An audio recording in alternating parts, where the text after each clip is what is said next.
गंपतपुळ्याला जायचं किती किलोमीटर आहे तुम्ही माहीत नाही आता कसं जायचं हे माहीत नाही मग कसं जातो काय नाही. जयश्रीमाते सर्वांना. श्री सूरज दहावारे, अभिषेक नायकवाडे आणि मी डॉक्टर करण दहावारे. आम्ही निघालो आहोत गंपतपुळ्याला.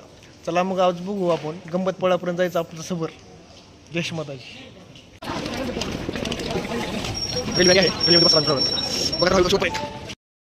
मध्ये बसला होता. इथून चालला डायरेक्ट पनवेलमध्ये सकाळी फाटा पोहोचा. तिथून पुढे तुम्हाला अपडेट दिली जाईल.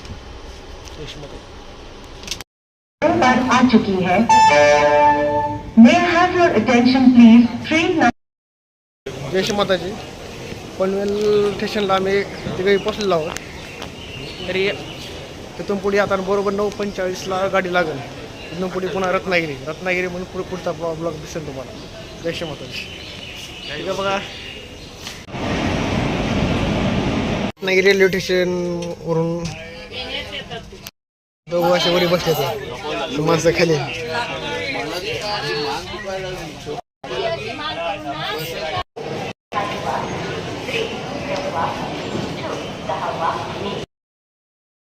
आता सध्याच्याला आलो आपण.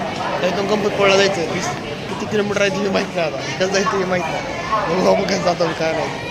हे दोघं कसं आमचा अवतार बघा झाला नंदी आणि असं बघा बोललो काय म्हणतो. रत्नागिरी रेल्वे स्टेशनच्या बाहेर आलो आहोत. हे आपले पोरं, हे आपली बॅग, हे बाकीचे सहयोगी ते उभारले पडतो सहयोगी. रत्नागिरीच्या बस स्टँडला कारण आम्हाला काय रिक्षा परवडणं गेला.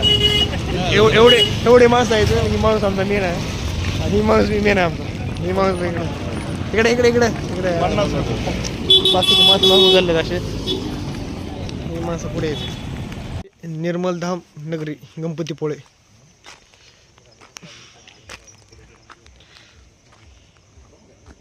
निर्मल नगरी.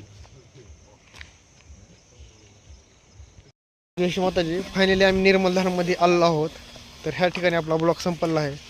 इथून पुढचा जे ब्लॉगिंग आहे ते रोजच्या रोज तुम्हाला अपडेट होत जाईल. जयश्रीमाताजी.